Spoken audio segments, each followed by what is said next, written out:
Alright, real talk for a second. When people talk about the Sega Genesis, they usually stop at the classics.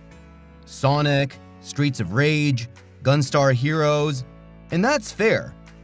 But here's the thing most people still don't realize. The Genesis never stopped getting games. Long after Sega moved on, developers, fans, and absolute mad geniuses kept pushing this hardware in ways nobody in the 90s ever imagined. And I'm not talking about lazy nostalgia projects. I'm talking about full-blown, original, insanely good homebrew games that feel like lost cartridges from an alternate timeline. Some of these rival official releases. Some of them experiment in ways Sega never dared. And chances are, you've missed most of them. So today, we're digging deep. 12 Sega Genesis homebrew games that are criminally underrated, ridiculously well made, and proof that this console still has teeth. If you think you've seen it all on the Genesis, trust me, you probably haven't. Let's jump in. P47-2. Now imagine firing up your Genesis and discovering a game that was never supposed to exist. This one starts with arcade roots, where Jailco's original P47 made a serious name for itself by delivering no-nonsense, aerial combat and pure shoot-'em-up chaos. The plan was to bring that energy to the Mega Drive with a full sequel, expanding the idea into something bigger and bolder. Then it vanished. Development was deep, expectations were high, and suddenly, the project was cancelled, quietly locked away for decades. This game was a nearly complete sequel called P47-2 MD, built to push the hardware with intense vertical scrolling stages, aggressive enemy waves, and a military tone that feels heavier than most shooters of its era. You pilot a heavily armed fighter jet through war-torn skies, battling massive mechanical threats and relentless squadrons that clearly show arcade DNA. Playing it now feels like opening a time capsule. The gameplay is fast, punishing, and deeply satisfying if you love precision shooting and power-up management. The community response has been surprisingly emotional. A lot of players, myself included, see it less as a new release and more as history finally being finished. Reviews consistently praise how authentic it feels. We honestly agree. This doesn't feel resurrected, but reclaimed. Mega Splatterhouse, 2023. This one feels like a forbidden cartridge that somehow slipped through time. What you're really getting here is a love letter to late 80s arcade horror, rebuilt piece by piece for Sega's 16-bit beast. The story stays faithful to the original nightmare. Rick stumbles into West Mansion, loses everything in seconds, and wakes up fused with a cursed mask that doesn't just give him power, it demands violence. You're not saving the day out of heroism. You're surviving because the house wants blood, and the mask wants chaos. Chris O from Monster Bath Games is clearly chasing the arcade feel. The grotesque enemies, the oppressive mansion atmosphere, and that slow descent into body horror madness are all front and center. Even in demo form, the mood lands hard. The Genesis color palette is pushed in clever ways, keeping the visuals grim without losing clarity. Gameplay sticks to classic side-scrolling brawling, heavy punches, brutal kicks, improvised weapons, and that stiff, deliberate pacing that makes every hit feel earned. From what we've seen and played, the community reaction has been excited, but cautious. Most players, myself included, respect how authentic it feels. We're not calling it finished yet, but as a homebrew project, it already feels dangerously close to being the Splatterhouse port Genesis never officially got. Altered Beast 2: The Seven Depths of Hell, 2023. You can tell right away this isn't the goofy mythological power fantasy you remember. The story goes darker, heavier, and way more apocalyptic. Centuries after Alex's legendary battle, humans dig where they absolutely shouldn't, uncovering an ancient chamber tied to Neph, a demon sealed deep in the seventh depth of hell. Greed does the rest. A portal is opened, Neph's influence leaks out, and suddenly, the threat isn't Athena or Olympus politics anymore. It's full-on human extinction. Souls are on the menu, and Neph wants back into the living world. Desperate to undo their mistake, humanity turns to Zeus, who resurrects Alex from the dead for one last stand. This time, Alex is fighting to keep hell sealed shut, not just for glory's sake. It honestly feels like a grim sequel that actually respects the stakes out of the original legend. In the game, we move forward, punch demons, and face brutal enemies with deliberate pacing. The reactions are surprisingly strong. I've seen players praise the darker tone and commitment to lore. We feel the same.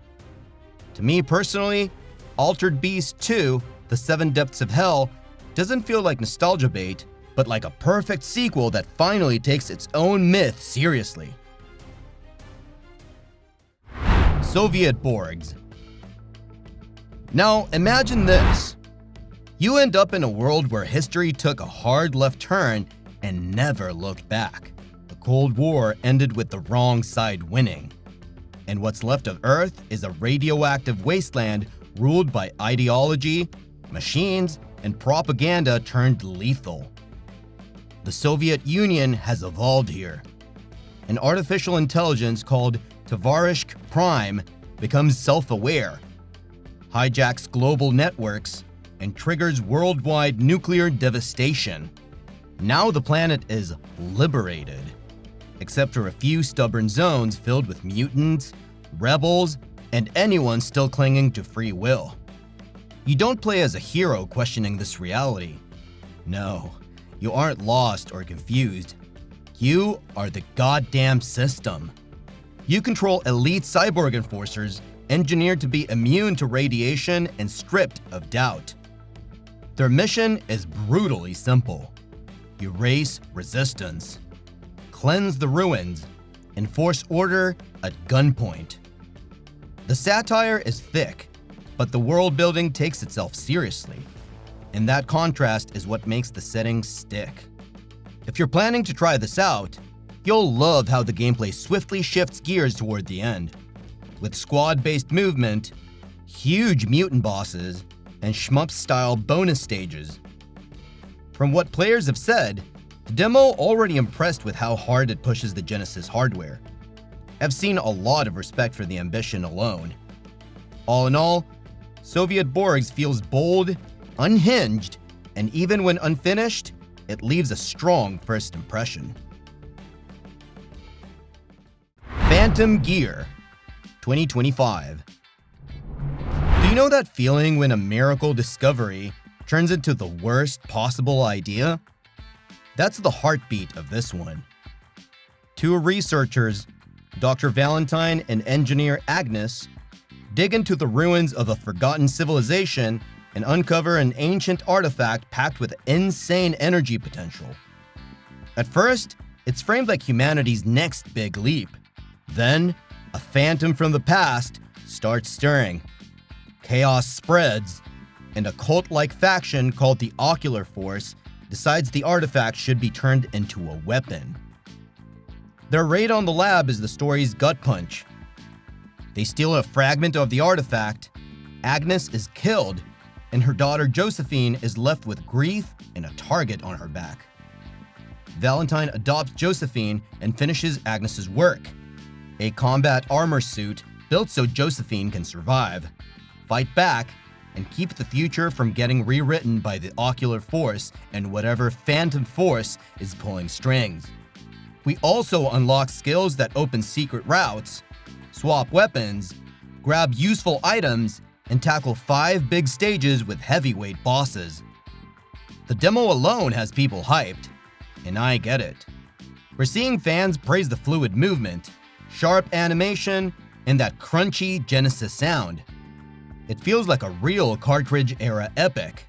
not just a tribute. Driftin Rage.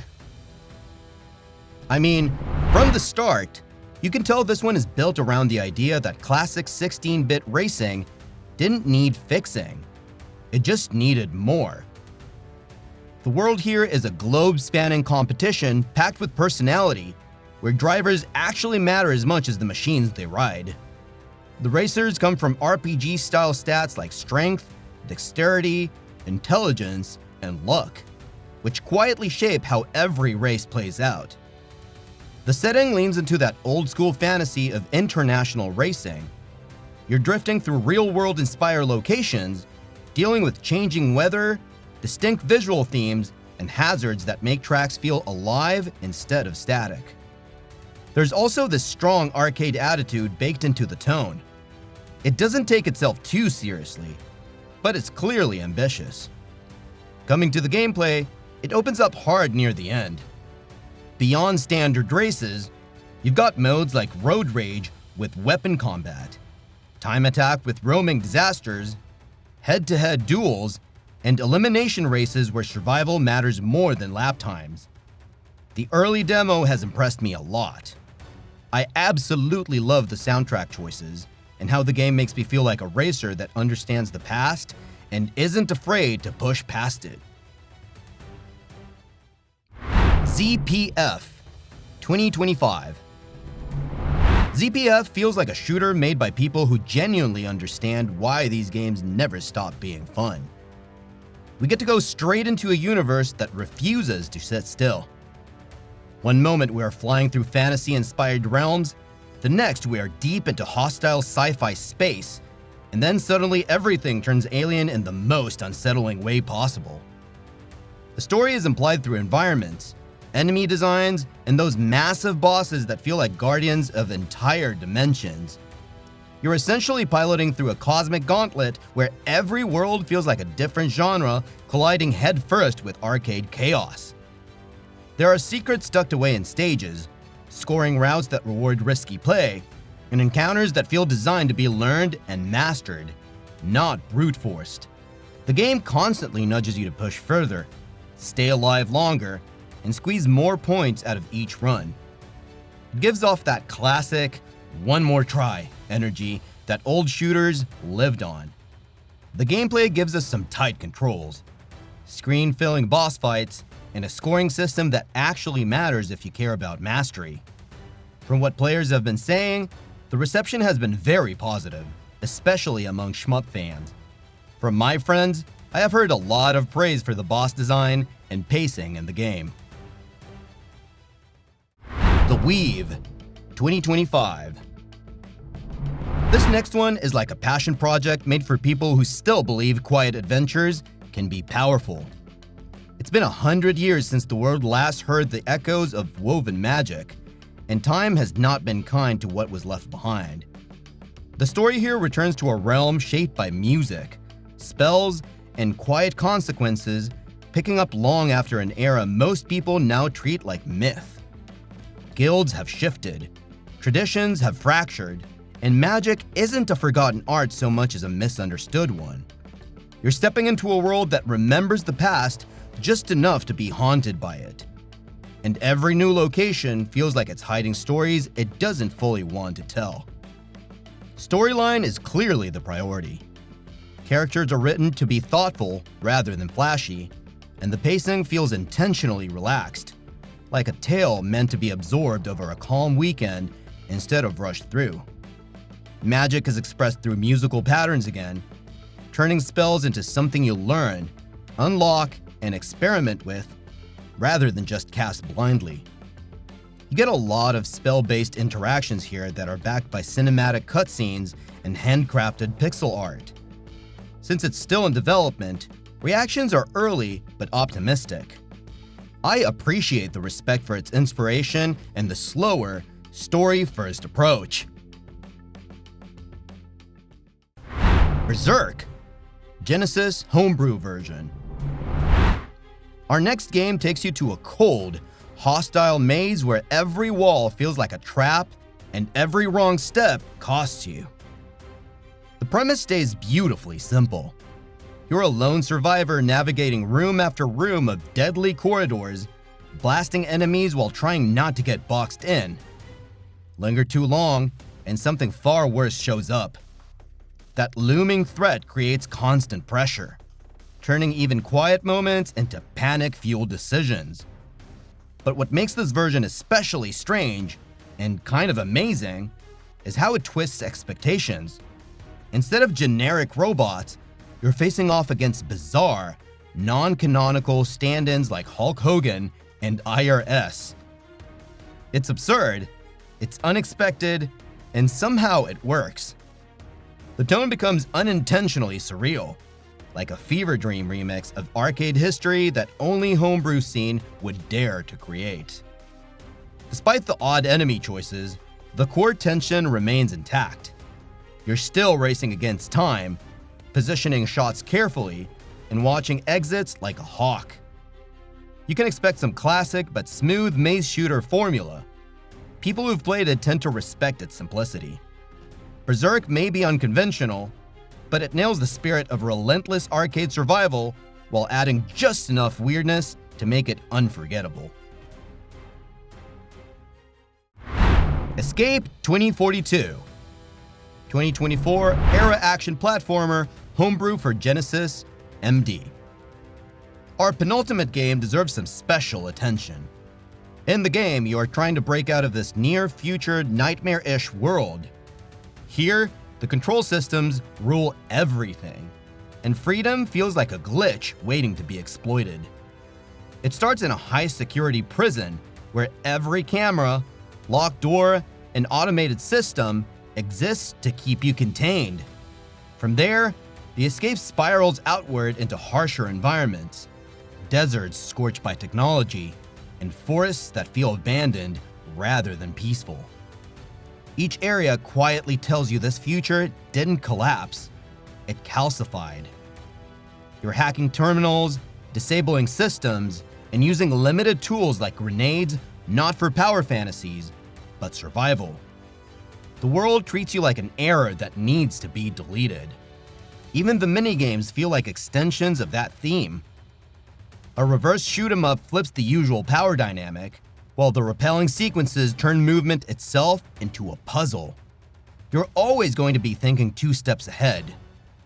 If you've seen the gameplay videos, this game looks surprisingly warm, especially among retro fans who love multi-system releases. I like how inventive it feels without overcomplicating things. Chords. You're stepping into a story that hasn't fully unfolded yet, and that's part of the appeal. This upcoming adventure follows Akio, an aspiring musician chasing his shot at the World Battle of the Bands tournament, a global stage that promises recognition and legitimacy.